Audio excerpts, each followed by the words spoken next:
परशुराम सेवा संस्थान मैदान में आयोजित एक कार्यक्रम में मधु मिश्रा ने वर्ग विशेष के खिलाफ तीखी टिप्पणी की।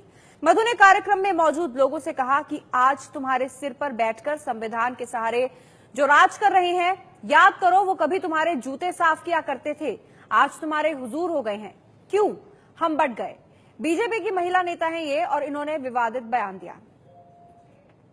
साथियों, आप सब यहाँ बैठे हैं, यहाँ कुछ विप्र बंधुओं के अलावा भी लोग बैठे हैं, मैं उनसे क्षमा चाहती हूँ। आज तुम्हारे सर पर बैठकर संविधान के सहारे जो राज कर रहे हैं, याद करो वो कभी तुम्हारे जूते साफ किया करते थे, आज तुम्हारे हुजूर हो गए हैं। क्यों? हम बट गए, हम विभाजित हो गए। मेरे छोटे भाई सतीश गौतम को शायद आज से 40 वर्ष बाद का भारत दिख रहा है कि तुम्हारे बच्चे कहीं फिर गुलाम न हो जाएं, कहीं फिर हुजूर न कहने लगे उन्हें जिन्हें तुम अपने बराबर में बैठाना पसंद नहीं करते। उठो, जागो, और जब तक अपने अधिकार ले न लो तब तक सतीश गौतम की तर्ज पर युद्ध करते रहो, युद्ध करते रहो। तो सुना आपने बीजेपी की महिला नेता मधु मिश्रा ने क्या कहा। अब से कुछ देर पहले मधु मिश्रा से बात की एबीपी न्यूज संवाददाता ने, तो उन्होंने इस पर सफाई दी और कहा कि उन्होंने कुछ भी गलत नहीं कहा, लेकिन किसी को अगर चोट पहुंची है तो वो माफी मांगती हैं। और इस वक्त हमारे साथ मधु मिश्रा जुड़ गई हैं। मधु जी, क्यों आखिर ये बातें आपने कही हैं, क्या कहा आपने?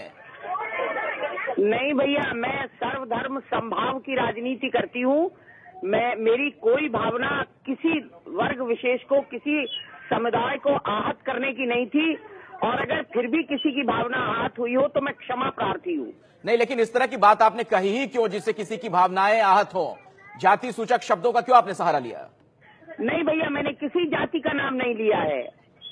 नहीं, आपने एक बात कही है जी जी, जो खबर आ रही है, आपने ये कहा कि जो आपने वक्तव्य दिया कि तुम्हारे सिर पर जो बैठकर संविधान के सहारे राज कर रहे हैं, याद करो वो कभी तुम्हारे जूते साफ किया करते थे। क्या ये बात कही आपने? नहीं, मेरा आशय केवल इतना था कि संविधान में सबको बराबर का अधिकार मिलना चाहिए। नहीं, मैं पूछ रहा हूं ये आपने कहा या नहीं कहा? जो मैं कह रहा हूं आपसे, ये वाक्य आपने बोला है, नहीं कहा है?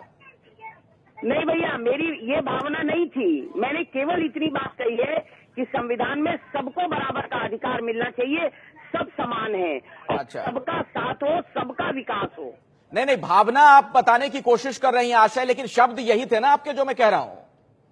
नहीं भैया, मेरी भावना है, वही मेरे शब्द हैं कि मैंने किसी जाति सूचक शब्द का प्रयोग किया ही नहीं है। मैं एक बार फिर से आपके सामने वो वक्तव्य आपका रख रहा हूं। मुझे ये बताइए, क्या आपने ये बात कही है कि आज तुम्हारे सिर पर बैठकर संविधान के सहारे जो राज कर रहे हैं, याद करो वो कभी तुम्हारे जूते साफ किया करते थे? भैया, इसमें किसी जाति का नाम नहीं लिया है मैंने। नहीं तो किसके बारे में बातें आप कह रही हैं कि याद करो वो कभी तुम्हारे जूते साफ किया करते थे? जो संविधान का फायदा पंक्ति में बैठे अंतिम व्यक्ति को मिले, वही प्रथम व्यक्ति को भी मिले। नहीं, ये आप बड़ी अजीबोगरीब सी दलील दे रही हैं। आपने जो बात कही उसका बड़ा सीधा सा मतलब निकलता है कि तुम्हारे सिर पर बैठकर संविधान के सहारे जो राज कर रहे हैं, याद करो वो कभी तुम्हारे जूते साफ किया करते थे। आप क्या साबित करना चाहती हैं इस तरह के वक्तव्य? मेरा मतलब भी सुन लीजिए। मेरा मतलब ये था कि संविधान में सबको बराबर का अधिकार मिले, बस इतना सा मेरा आशय है, यही संदेश है मेरा। सबका साथ, सबका विकास, ऐसी मेरी कोई नहीं, लेकिन आपकी मंशा तो ये लगती है कि आपको इस बात का दुख है कि जो जूते साफ किया करते थे आज उन्हें बराबरी का हक मिल रहा है। मैं अब आपसे रूबरू हूँ, मैं बोल रही हूँ, मेरी मंशा समझ जाइए। सबका साथ, सबका विकास, यही मेरी मंशा है, यही मेरी भावना है। तो आप माफी मांगती हैं? आप माफी मांगती हैं अपने इस वक्तव्य के लिए? जी, आप माफी मांगती हैं अपने इस वक्तव्य के लिए? यदि मैंने अपनी भावना आपको व्यक्त कर दी, यदि इसके बावजूद भी अगर किसी के भावना नहीं, भावना छोड़िए, आपके शब्द भी आपत्तिजनक हैं। मधु मिश्रा जी, आपके शब्द भी आपत्तिजनक है, क्या उसके लिए आप माफी मांगती हैं? नहीं भैया, कोई शब्द आपत्तिजनक नहीं है। अच्छा, आपको कोई इसमें शब्द मैंने ऐसा नहीं बोला है जिसमें आपत्ति हो। यदि फिर भी किसी को आपत्ति है तो मैं पुनः क्षमा मांगती हूँ। चलिए, शुक्रिया मधु मिश्रा जी एबीपी न्यूज से बात करने के लिए। और इस वक्त हमारे साथ जुड़ गए हैं कांग्रेस से अखिलेश प्रताप सिंह जी। अखिलेश जी, जो कुछ कहा बीजेपी की महिला नेता ने, उन्होंने एक वर्ग विशेष के खिलाफ तीखी टिप्पणी करते हुए जो कहा, उस पर आपकी प्रतिक्रिया क्या है? देखिए, ये मधु मिश्रा जी ने वही बोला जो आरएसएस की विचारधारा है।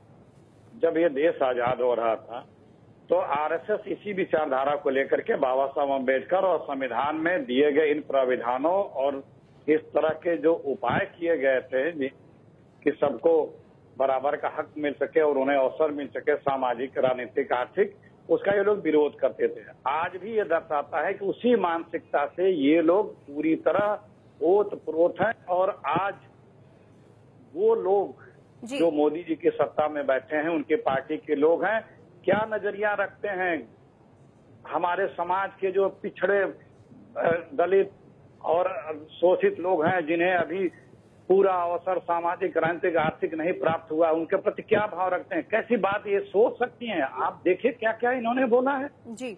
ये कोई, हम एक सभ्य समाज में रहते हैं, हम दुनिया की इतनी बड़ी महाशक्ति और इतने एडवांस कंट्री हो चुके हैं, लेकिन उसमें भी अभी भी कैसे विचार रखते हैं? बिल्कुल, इन्होंने कार्यक्रम में मौजूद लोगों से कहा कि आज तुम्हारे सिर पर बैठकर संविधान के सहारे जो राज कर रहे हैं, याद करो वो कभी तुम्हारे जूते साफ किया करते थे। इस तरह की टिप्पणी की है। और एक